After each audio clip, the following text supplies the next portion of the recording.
Welcome to the Mushroom Show, the one place where you need to be if you want to stay on top of all the cool things happening in the world of mushrooms. I'm your host, Tony Shields. This is episode 38, and in this episode, we're going to be talking about a secret superpower that mushrooms have. In fact, it's one that they share with humans, and it might have some implications for helping us thrive in space. We're also going to be talking about the most important nutrient you've never heard of, a little-known compound found in high amounts in edible mushrooms, and some scientists have even dubbed it the longevity vitamin. We're going to be going over everything you need to know, including an interview with Carroll, the Chief Medical Herbalist at Real Mushrooms, all about this incredible but confounding compound. So if you like mushrooms, if you like the Mushroom Show, please go ahead and hit that like button. It really does help the channel grow. And if you want to see future episodes of the show, make sure you go ahead and hit that subscribe button as well. Let's jump into the show. On to our first story, a quick piece of mushroom news that I just had to talk about because we just did a segment a little while ago about how mushrooms might be the first step to colonizing Mars, speaking more so about the potential for them to shield humans and equipment from radiation. So when I saw yet another piece on the mushroom space story, I had to dig in. And to be honest, this one doesn't seem that far-fetched. It actually seems quite practical, makes a lot of sense, and is likely a lot closer to becoming a reality. It all revolves around the fact that as mushrooms grow, they actually breathe quite a bit like humans, in that they exhale CO2. And CO2, although it gets quite a bad rap for being too prevalent in the atmosphere these days, it's actually crucial for plant life. It's how plants breathe.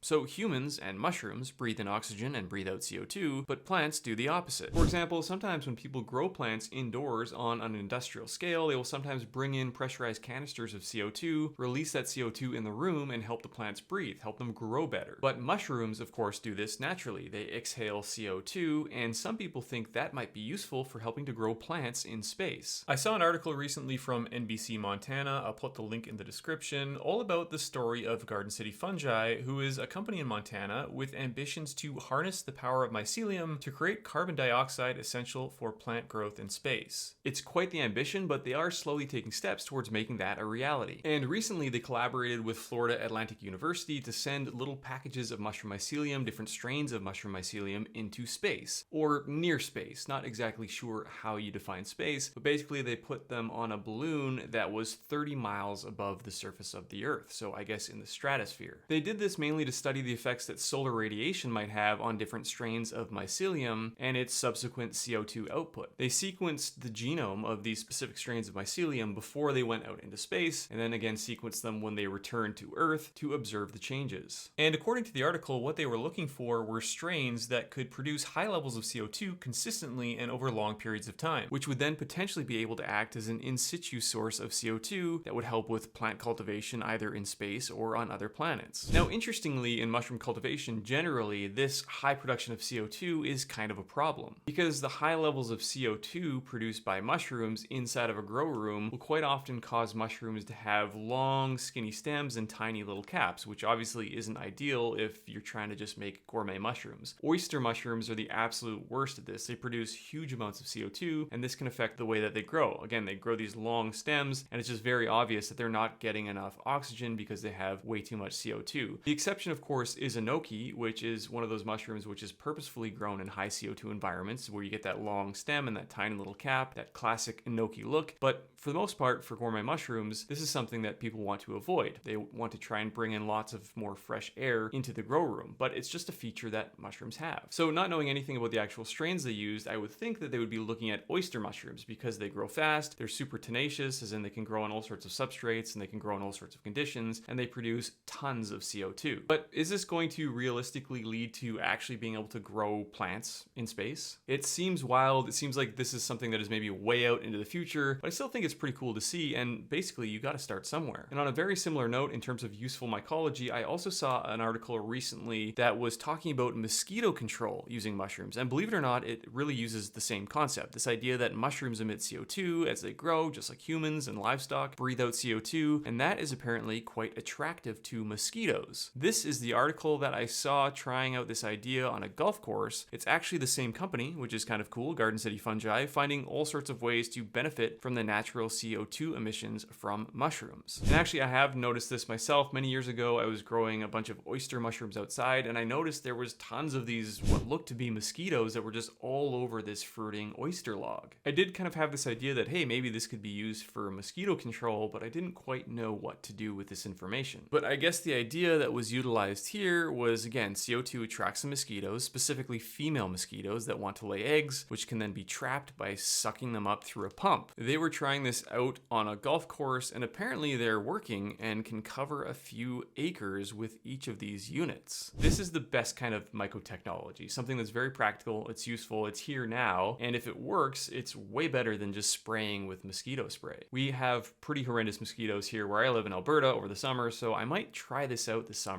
and I'll let you know how it works. This episode of The Mushroom Show is brought to you by FreshCap mushrooms, pure and powerful mushrooms to help you achieve your health goals. Choose from top functional mushrooms like the wildly popular lion's mane, also known as the brain mushroom, the more classic defender and beta-glucan powerhouse turkey tail, or have it all with the ultimate mushroom complex, which contains an equal blend of top functional mushrooms including lion's mane, turkey tail, cordyceps, maitake, chaga, and reishi. Available in powder form that can easily be added to smoothies or your morning coffee, and also available in convenient capsules. So if you want to get mushroom powered, simply search for FreshCap on Amazon or head over to freshcap.com to get yours. Let's get back to the show. On to our next story, talking about a compound found in mushrooms that might just be the most important nutrient you've never heard of. Now, I've often said when it comes to functional mushrooms, it's not the mushrooms themselves that make a difference, right? It's not these fleshy or these wooden blobs that are actually responsible for the benefits that they're so well known for. No, it is the compounds inside that make a difference. And the compounds that most often take center stage are, for example, the beta-glucans, these long chains of polysaccharides that form an integral part of the mushroom cell wall that are kind of the unifying factor of all functional mushrooms and mostly responsible for the immune supporting benefits that mushrooms have. Or the triterpenes, for example, which are also well known, and they're most prevalent and important for mushrooms like reishi, for example, or for chaga. And there's also other specialty compounds like cordycepin in cordyceps, or the hericenones and erinacines in lion's mane. These are the well-known compounds that we talk about all the time, but mushrooms are really good chemists. They are full of other interesting compounds that are sometimes overlooked. But there is one specific compound found in mushrooms that is starting to get a lot more attention, and it might just secure a place up there with the much better known compounds. In fact, some scientists have argued that it is so essential to human health that it should be considered as a vitamin. It's called ergothioneine, and technically it's an amino acid, but in the human body it acts as a powerful antioxidant. And what's interesting about this particular antioxidant is that it seems to show up in tissues that are commonly associated with oxidative damage, such as the bone marrow, the liver, the kidneys, and the eyes. For that reason, it's thought to be important to overall human health, and research has shown it could be a factor for reproductive health, prevention of tissue injury, protection of the skin, but also, as we get older, things that are part of the aging process, such as ocular health, neurological disorders, and cardiovascular disorders. There have actually been a number of studies that suggest blood levels of ergothioneine decrease as we age, which again is why many have dubbed this compound the longevity vitamin. But could you really consider it a vitamin? Well, vitamins are generally defined as organic compounds that are essential for normal growth and nutrition and are required in small quantities in the diet because they cannot be synthesized by the body. Although it's not a closed case, it sure seems that ergothioneine is essential for health, for normal growth, and for development. And perhaps that is something that will be figured out over time. But the second part is a lot more clear. Ergothioneine is not produced in any direct path within the body and needs to be obtained from the diet, which is really wild to think about because although it's found in small amounts in certain foods, dietary levels of ergothioneine are not really found in that many places. It is really only made by some bacteria, specifically cyanobacteria, so think of like spirulina, and then of course mushrooms, which turns out to be the primary dietary source of this powerful and important compound. The amount of ergothioneine in mushrooms can vary significantly between different species, with oyster mushrooms, most often only thought of as a gourmet mushroom, but in my opinion should probably be classified as a functional mushroom, generally having some of the highest ergothioneine content when compared to everything else. The typical American diet, unfortunately, doesn't usually contain a lot of oyster mushrooms, and in general is low in ergothioneine consumption, which according to one study published in the Journal of Nutritional Science titled "Is Ergothioneine a Longevity Vitamin Limited in the American Diet?" has some pretty startling correlations. Obviously, correlation is not causation, but still, these graphs are pretty interesting to look at. You can see this one here has total mortality per 100,000 graphed against estimated ergothioneine consumption, and you can see there's a pretty clear trend down and to the right, with higher ergothioneine consumption being related to lower total mortality. In a similar vein, this chart here shows mortality from neurological disorders plotted against estimated ergothioneine consumptions, and you can see that it has a very similar trend, with higher ergothioneine consumption generally being related to lower mortality from neurological disorders, with the outlier here being Finland for some reason. And this third chart shows just total life expectancy, again plotted against estimated ergothioneine consumption, and you can see there's another clear trend up and to the right, with life expectancy generally increasing in correlation to estimated ergothioneine consumption, which is really interesting. This is all supported by another study published in Heart in 2020 titled "Ergothioneine is associated with reduced mortality and decreased risk of cardiovascular disease," that looked at 112 different plasma metabolites from over 3,200 individuals and found that ergothioneine was the metabolite most strongly connected to a, quote, health-conscious food pattern, and was associated with lower risk of coronary disease, cardiovascular mortality, and overall mortality. All very interesting, and it all boils down to the fact that we should probably be paying more attention to this little bit of fungal magic. To help understand more deeply this topic of ergothioneine, including its foundational role in the human body and its relationship to edible mushrooms, I sat down with Lee Carroll, who is the Chief Medical Herbalist at Real Mushrooms, on a mission to distill complex mushroom and herbal knowledge into practical, clinically relevant insights that empower individuals and practitioners alike. I got the chance to meet Lee last summer at the Mushroom Summit in Denver, and I always wanted to have him on the show. Now, ergothioneine is a topic that he is deeply passionate about, so I thought this was the perfect opportunity to bring him on the show. Let's jump into the discussion. Lee Carroll, thank you so much for joining us today on the Mushroom Show.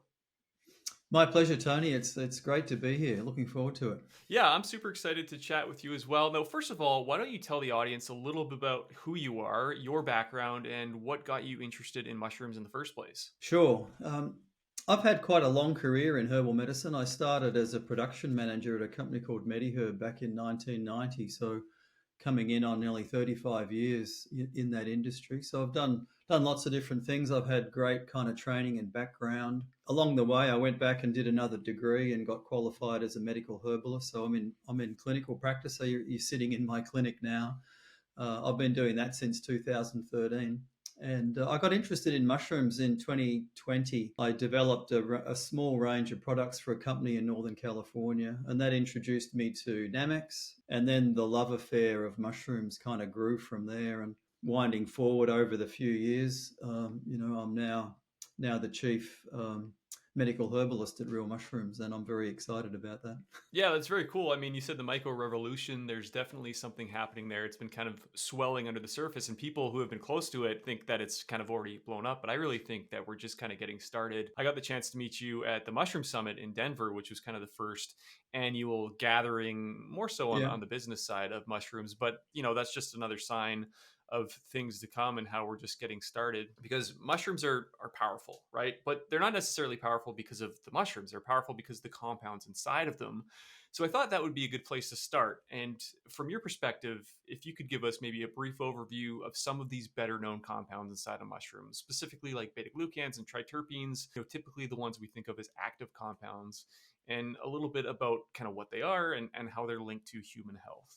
Sure, and I agree with you. Mushrooms are really popular at the moment, but there's still a long way to go to penetrate the consciousness, because they are just so important. And humans have got a unique relationship with the fungal realm, and from a disease point of view, human immune systems have evolved to be defending against fungal attack. So we don't want to get fungal diseases. So mushrooms don't cause disease, but they have the same sort of signatures that pathogenic fungi do. So the beta-glucans in mushrooms naturally interact with a number of our immunological receptors to bring about improved function within the immune system. So improved recognition of what's a pathogen, improved cellular function across both the adaptive and the innate immune systems. So that area is probably the biggest area and gets a lot of research.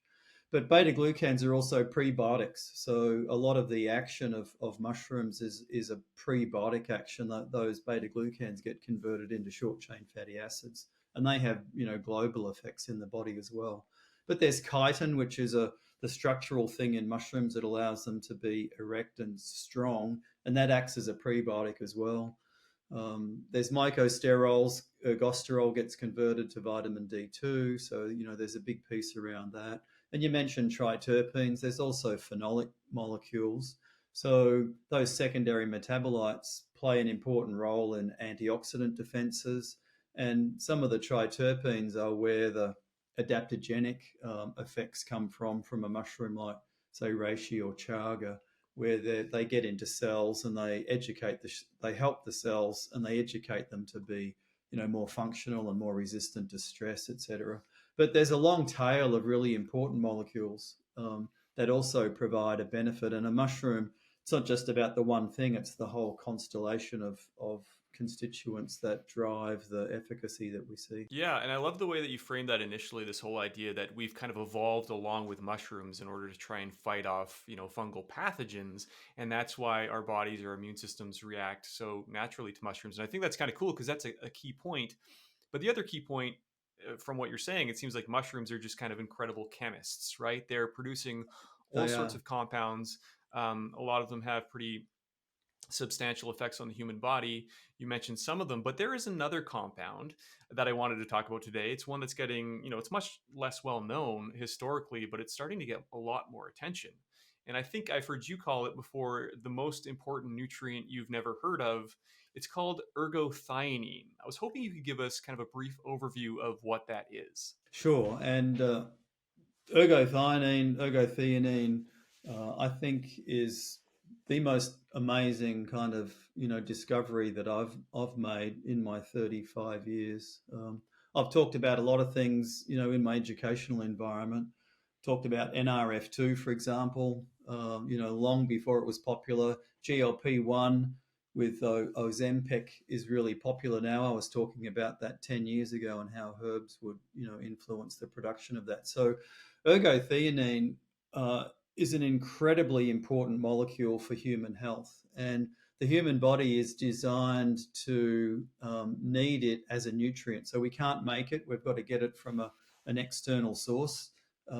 Just like amino acids, for example, we can't make those, and ergothioneine acts as an antioxidant.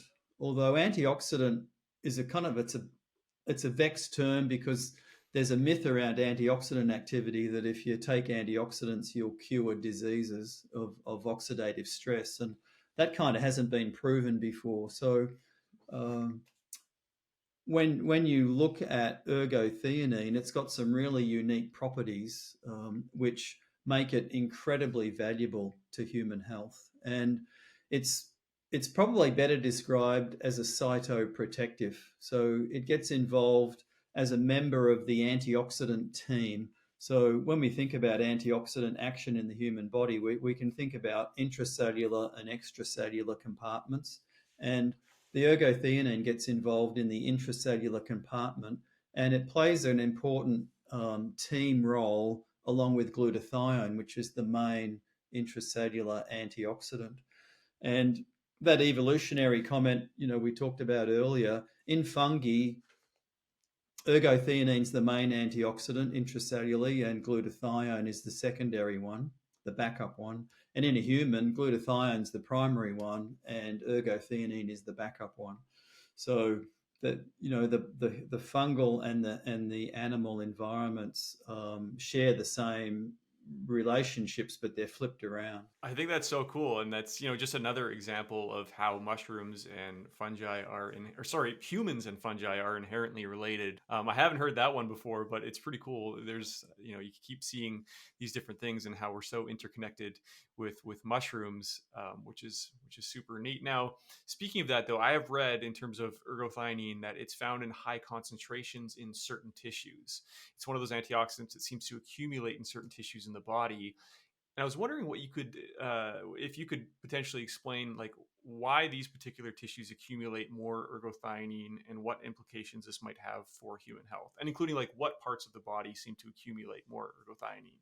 Well, part of the uniqueness of ergothioneine is that the human body has got transporters which bring ergothioneine in from the food that we consume. So these transporters are expressed in very high levels in the small intestine, and there's some in the large intestine. So we avidly bring it in, and the body's very good at harvesting it. And there's a natural wisdom around this. And when we have regular eating times in animal studies, these transporters get upregulated before the meal. So the body knows that there's a meal coming and that it'll get some ergothioneine. So the ability to harvest it is increased. And then those transporters are expressed constitutively. So they're expressed in many cells all the time. And then ergothioneine gets taken up into those cells. And these transporters, they're like doorways that allow these molecules in, but they only work one way. Once the ergothioneine gets in, that transporter can't transport it back out of the cell. So it gets kind of stuck in there. So the body avidly hangs on to this stuff. And then it's also inducible. So if there's elevated stress in a certain tissue, and on the DNA, the inflammatory genes and the genes for the production of these transporters are very closely linked together. So where there's inflammation, you get an increase in the production of these transporters that brings more ergothioneine in. So coming back to the question now that I've set the scene for that, ergothioneines are the highest in red blood cells, and it's the highest in liver tissue. And in red blood cells, ergothioneine, because they're an unusual cell, they don't have a nucleus, they've got a different kind of arrangement. Ergothioneine plays a really important role as a cytoprotective within a red blood cell. But the liver is a site of very high demands in terms of dealing with oxidative stress. And so it's no surprise that it's high there. Some tissues just in the body naturally experience high levels of stress, like the eye is exposed to the atmosphere, so high levels of oxygen, and the retina in the eye is exposed to lots of UV light. So ergothioneine transporters, are highly expressed in those tissues as well. The linings of the blood vessels are a site of high oxidative stress, so there's lots of transporters and ergothioneine there. But just about every cell in the body, has the capacity to use this molecule. It's fascinating the way that it works. And if just at the risk of going a little bit long in answering this question, antioxidants have a double edge to them. So if you have too much of an antioxidant, it can become pro-oxidant. Like with vitamin C, humans need about 80 milligrams, 100 milligrams a day to be healthy. If you have really high doses, it can become pro-oxidant. Same with vitamin E. If you have too much alpha tocopherol, it can actually make things worse, not better.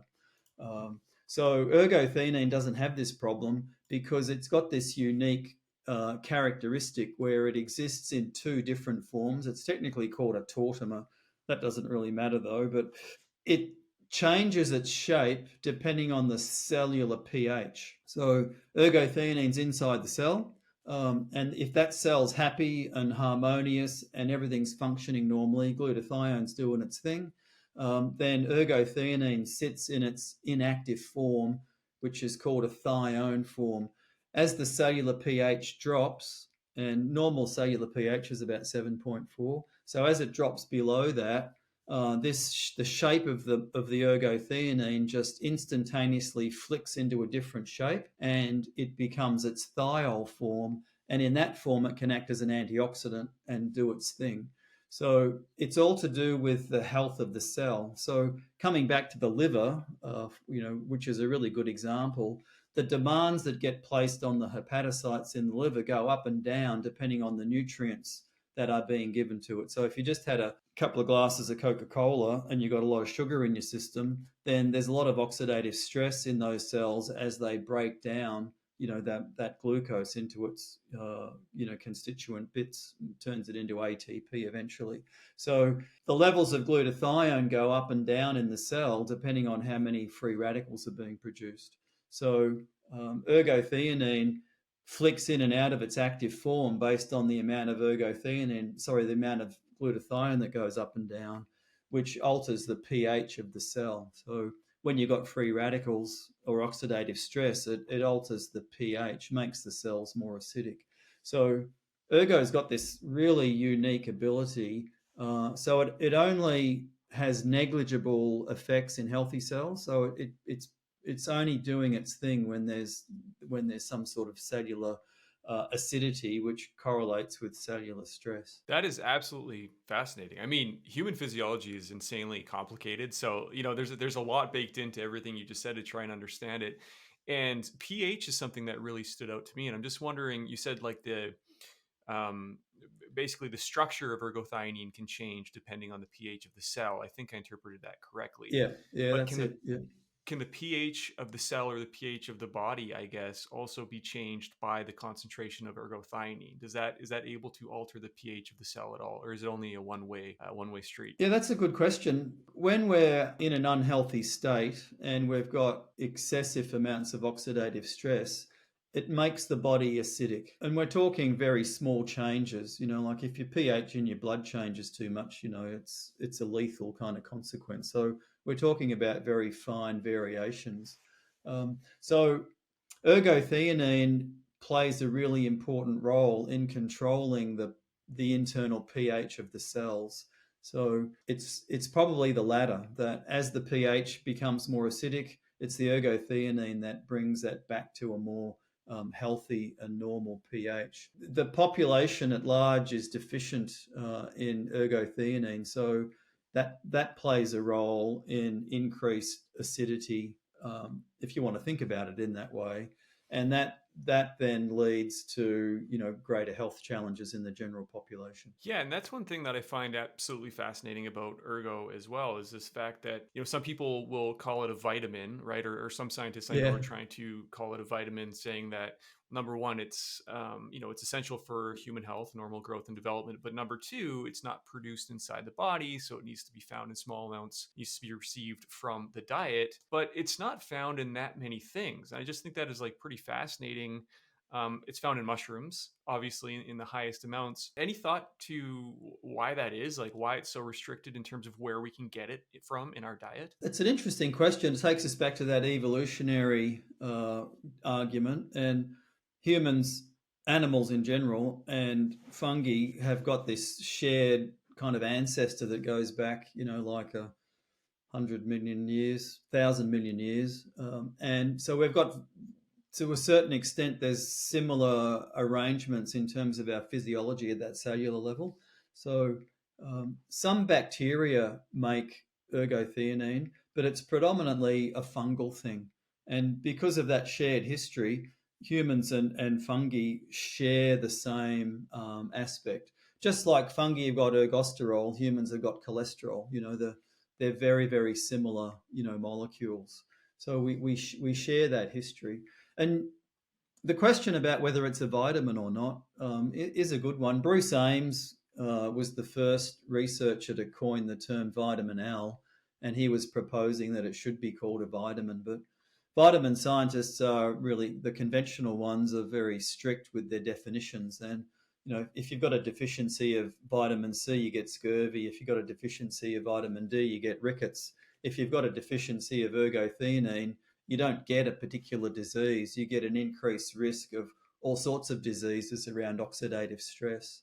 So it doesn't kind of fit that definition, but it's definitely conditionally essential. There's compensatory mechanisms that the body has. So if you have low levels of it, other things can play a role to help you out. But I do think it is a vitamin. I think that our definitions are just a bit too tight to take into account something that's just so global in terms of what it does. It's doing so many things compared to vitamin C or vitamin D, to use those two examples. And it's probably more like vitamin D than anything else in terms of its pleiotropic actions in the body.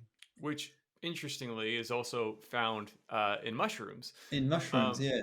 yeah. Now, is it fair to say that if you're not eating, like in your opinion, if you're not eating enough mushrooms, you're probably not getting enough ergothioneine? Is there enough of a correlation there? Yeah, that's true. And much of the population don't consume mushrooms, so that lowers their natural intake of this important nutrient. In soil, the soil fungi deliver ergothioneine to the plants, so you can get some ergothioneine from plants. It's about 100 times less than you would get from a mushroom.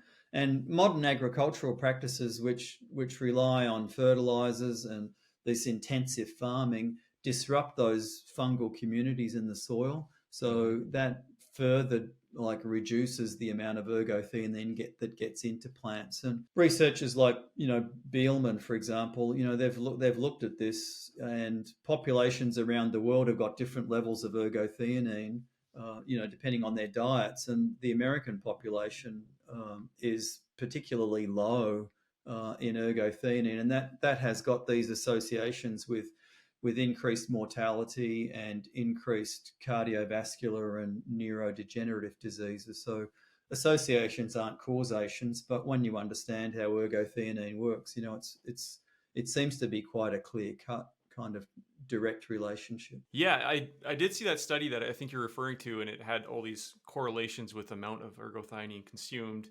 And one of them was just life expectancy. And it was like a pretty clear cut up and to the right. Life expectancy Yeah. is correlated with increased consumption of ergothioneine. And again, like you say, correlation is not causation, but you get enough of these, and it definitely makes you think like, maybe this is something we should be looking into a Yeah, little the bit. evidence is clearly mounting. Yeah. Yeah, for sure. I'd love to get into some of that research in a bit. But first of all, I just wanted to ask, like you mentioned, some of the ways soil is being treated might affect the content of ergothioneine. But when it comes to mushrooms, like if you're eating mushrooms, is there any sort of cooking or preparation methods that might either preserve or enhance or maybe detract from the amount of ergothioneine content in mushrooms? Like, is it heat tolerant and all that kind of stuff? Yeah, that is a very good question, and that was one of the questions I had when I first started, getting my head around ergothioneine. But it is a very robust molecule, and it survives, the cooking process. So you don't have to be concerned about how you cook it. The ergothioneine will be retained. But when you're thinking about consuming mushrooms from all of the constituents that have got benefits, to get the beta glucans out, the longer you cook them, the better. So, like as a soup for a couple of hours gives you the best outcomes. But a lot of people don't cook anymore. So, talking about cooking is a kind of a very narrow slice of the population. So, I think that because mushrooms are the dominant the source of ergothioneine, I think it makes sense for people to consider having a regular supplement in their diet to counteract the sporadic nature of mushroom consumption. Yeah, I think that makes a lot of sense. And yeah, people do that with all sorts of nutrients. I mean, at the end of the day, probably the best source to get a lot of stuff is just through high quality organic food. But a lot of people don't get that, which is why they supplement with all sorts of things, everything from ergothioneine, like you mentioned. But some people even supplement with protein, for example, because they're not getting enough of it through their Yeah, true. Yeah, normal diet. So I think that makes a lot of sense, and it's a lot easier way to kind of integrate that into your life than growing oyster mushrooms or getting oyster mushrooms all the time. Another question I had, though, you talked a little bit about some of the research, and it seems like there's more research that is more recent that is starting to expose a lot of these potential benefits and the importance of ergothioneine. Can you talk a little bit about some of the research? I know you mentioned the correlation between longevity and ergothioneine, but can you pinpoint some other kind of interesting research that is happening right now in this realm? yeah. It's a tough question to answer that one because there's a bit of a lack of research in ergothioneine at the moment. So the bulk of the research on ergothioneine is epidemiological. So researchers look at populations. So they might look at a population and then follow that population for a number of years, and then they'll measure ergothioneine at the start, and then they'll measure it at the end, and then they'll observe the changes in their health. So there's a number of studies that have done that, and ergothioneine is associated with reduced cardiovascular disease, and it's associated with reduced cardiovascular mortality. The strongest evidence is within the neurodegenerative disease category. So people with low levels of ergothioneine have got higher risks of developing Alzheimer's disease, cognitive impairment, Parkinson's disease, vascular dementia, for example. So there's quite a a significant amount of data like from that realm, but they're not clinical trials, and we really need clinical trials to Hmm. kind of achieve the modern gold standard for what research can provide. And that's just beginning to happen now with ergothioneine. relatively recently, there was a study published by Katsuabe, a Japanese researcher. I think it was 2022, so relatively recently. And they gave elderly people 20 milligrams of ergothioneine a day, and then observed changes in their sleep. Quite a sophisticated study. They looked at the oxidative environment of the body and measured particular molecules. And there were quite profound improvements in aspects of sleep in this aging population, which aging people have issues with. So there were aspects of deep sleep that were improved, which may link ergothioneine to the cognitive stuff. Because if when you have deep sleep, that allows your brain to go through a cleansing program through the lymphatic system.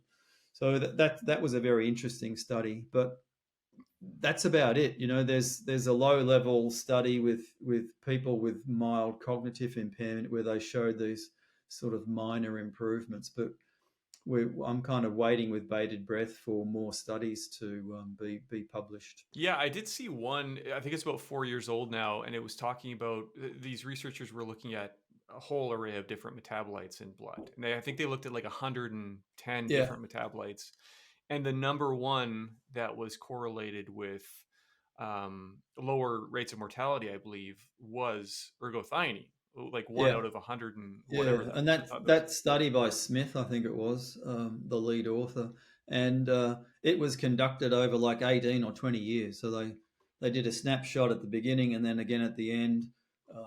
So you know, even though it's epidemiology, it's kind of research, it's the smoking gun. Like there's a lot of credibility around that sort of stuff when you get such well done research. And there's a number of studies that back that up. Japanese researchers have done similar things. Other researchers have looked at different disease processes, and ergothioneine tends to pop out, as one of the most highly correlated in nutrients that is associated with these particular conditions. Yeah, and you mentioned it seems to be helpful in the research for age-related disorders. And I almost kind of think of it as this, I don't want to say anti-aging, but it seems like it is pretty important in a healthy aging process. Is there anything particular about it that's a reason for that, or do you just think it's because it's so important for human health that if we don't have enough of it as we age, that's when more of these bad things start to happen, and that's why it's correlated? Yeah, well, it's the chicken and the egg, and there isn't enough research to kind of fully tease all of that out. But my perspective on it is that the diseases of aging don't just happen when we're old. Like you don't get to 65, which is I'm 65 in a couple of months. You don't get to 65 and then things just sort of fall apart. The processes that underpin the development of these age-related diseases, and mild cognitive impairment, Alzheimer's disease are good examples. They're happening 20 years or so, before the onset. So it's very likely that, in the middle of our life, the lack of antioxidant protection in the cells creates an environment that allows these diseases, to develop. But there are some other unique factors. As we get older, it might be that we're less able to take ergothioneine up. So there might be an issue with transporter production. So when I say, we still don't know, there's a few of these like technical issues that haven't quite been resolved yet. So as a clinician, my approach to this, with patients is, as we get older, we should be taking more ergothioneine, and it should become a more regular aspect, of our daily kind of regime. That's interesting though, because if you say, one of the reasons why we're lacking in it as we get older is because your body might lose the ability to kind of take it up, or I guess absorb it into the cells, or whatever analogy we want to make. Could that be essentially solved by supplementing with more ergothioneine, or do you think that there's kind of like a permanent disability in order to take that up, and it just No, ends up cycling through the body? I think it's solved by taking more ergothioneine. And these studies that are starting to be done in aging populations, demonstrate that you can move the dial, when you take ergothioneine as a supplement. And the daily need for it, according to some of the earlier research, Bielman was suggesting that the American diet was deficient by about 3 to 4 milligrams a day. So, rounding that up, 5 milligrams is a nice number, per day.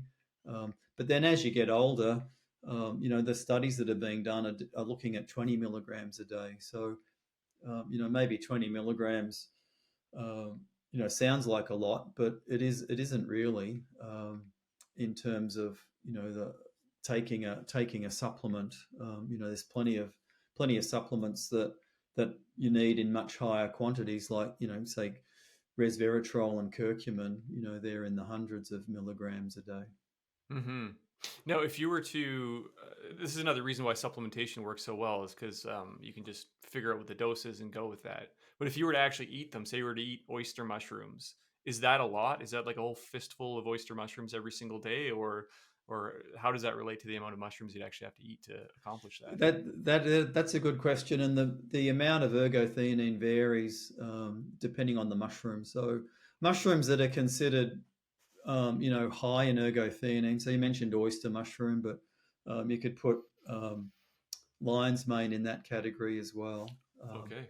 And I think ergothioneine is a secret kind of ingredient, that makes lion's mane so unique, like in the cognitive realm. So they have about 1 milligram per gram of dry mushroom. Shiitake is just a little bit on the lower side of that.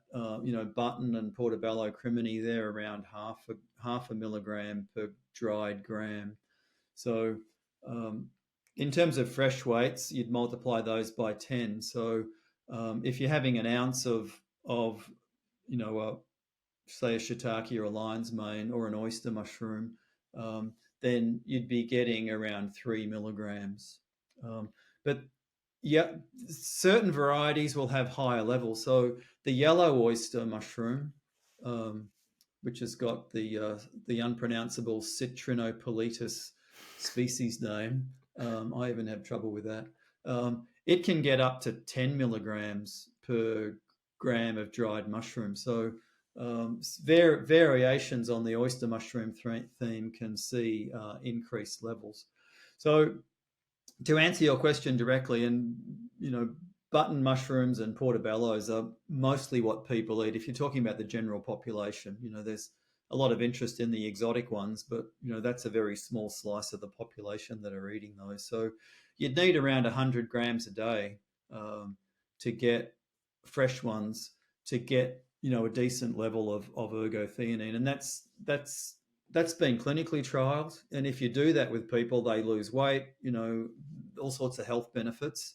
But I just don't think it's practical to say that to the general population to eat that much, mushroom a day. So it clearly puts an emphasis on having a supplement, a good quality supplement with yellow oyster, where you can get really high levels, just in a single kind of capsule. Yeah, I think that's so cool. I did not know that about yellow oyster. And I guess the other thing that's interesting about yellow oyster is most people probably don't eat it ever because it travels so poorly. So, like, Yeah, unless you're yeah, growing it yourself or maybe get it from the farmer's market that morning, you're probably not going to have any good quantities of yellow oyster. I have seen them in the grocery store before, and often they don't look so good. The bigger oyster mushrooms tend to do so well, but the yellows are delicate. But yeah, that's super interesting that they're so high in ergothioneine. But I wanted to pick up on the other interesting thing that you said, and you mentioned lion's mane, which also I also didn't know that had a high concentration of it. But I think it's so cool that you correlated to, hey, maybe that's one of the reasons why this thing is known as the brain mushroom or the cognitive mushroom. I've had that thought before about lion's mane, but not for ergo, more so because of gut health. Because I know some people will like to use that yeah. mushroom for gut health, and we know how the gut and the brain are related. And it just goes back to this idea that, like, human physiology is complicated, mushrooms are complicated, and when you put those two things together, it becomes really complicated. And there's probably more that we don't know than what we do know at this point. Um, which makes it I really think you're exciting. right. Yeah, Yeah. it's just it really opens up the possibilities because, like, mushrooms are already so exciting, but we're learning more and more every day. Which leads me to my next question: is I'm wondering from your perspective, like, how do you foresee this new, I put that in quotes, air quotes, new compound kind of taking over in functional medicine and nutrition. How do you see this evolving over the next decade? Are we going to start to see a lot more of it? Yeah, I think it's the next big thing, Tony. It's kind of poised to penetrate the consciousness, of the masses. And the thing that's holding it back at the moment is just the lack of human clinical trials. And once we've got a few more human clinical trials that are positive, and I'm sure they will be, then it'll kind of open up that Pandora's box. And I think it'll help to put mushrooms back on the agenda for the general population as a separate food group, because currently it gets kind of lumped in under the vegetable category, and food pyramids don't take it into account. So I think that mushrooms will take on much greater significance in terms of human diets, and there'll be a much greater focus on having direct action around people consuming mushrooms on a regular basis to get these benefits. So I think it's going to be huge, and we can, if we're surfing and we're looking for good waves, like this good wave of ergothioneine is out there in the distance, and it's headed towards us, and it's going to be a good one to catch. That's very exciting. Absolute wealth of knowledge. Super happy to have you on the show. I could probably talk to you for hours about mushrooms, but we will have to wrap it up. Now, before we go, I'm just wondering, is there anything else that you wanted to get in on this topic that we didn't get a chance to talk about? I think an important thing to point out is that, this discussion's been around humans, but all vertebrates need ergothioneine. It's not just humans. So people need to be considering ergothioneine for their pets. So, cats and dogs, but any animals have a need for it. So it's pretty hard to get a cat to eat a mushroom. So a supplement probably plays a role there, but you can cook mushrooms and chop them up and put them in your dog's food, and they'll happily eat them. So I think that's a really important point, that it's for the whole family, not just the humans in the family. That's a really good point. And yes, I did get a chance. This was maybe 6 months or so, to talk to Dr. Rob Silver, also from the Real Mushrooms team, about this idea of mushrooms and pets. It's another fascinating discussion. I know my dogs love mushrooms. If a cordyceps, dried cordyceps drops on the floor or something like that, they eat it right up. So you almost got to be careful, because they will eat a lot of them if you let them. But it's great to be able to share the benefits of mushrooms with our four-legged friends. I think that's really cool. Well, again, Lee, thank you so much for joining us on the Mushroom Show. If people want to learn more about you, where can they go and check that out? Well, they can go to the Real Mushrooms website, and I've got a bio there. They can read about me. I do a monthly Ask Lee Anything with Real Mushrooms on Facebook, so they've got the chance to interact directly. But my personal website is herbameditari.com.au, and that's where I have my online school, where I teach healthcare professionals how to use medicinal mushrooms, functional mushrooms in a clinical setting. Once again, Lee, thank you so much for joining us today on the show. My pleasure, Tony. It's been great. Look forward to seeing it when it comes out. I hope you enjoyed that chat. Lee really is a wealth of knowledge. So grateful to have him as part of the mushroom community, and we'll definitely have to bring him back on the show to talk more about functional mushrooms in general. And that's it for this episode of the Mushroom Show. Thank you so much for being here. Thank you so much for watching. Again, if you like mushrooms, if you like the Mushroom Show, please do go ahead and hit that like button. It really helps the channel grow. And if you want to see future episodes of the show, make sure you go ahead and hit that subscribe button as well. Thanks so much for watching, and we'll see you in the next episode.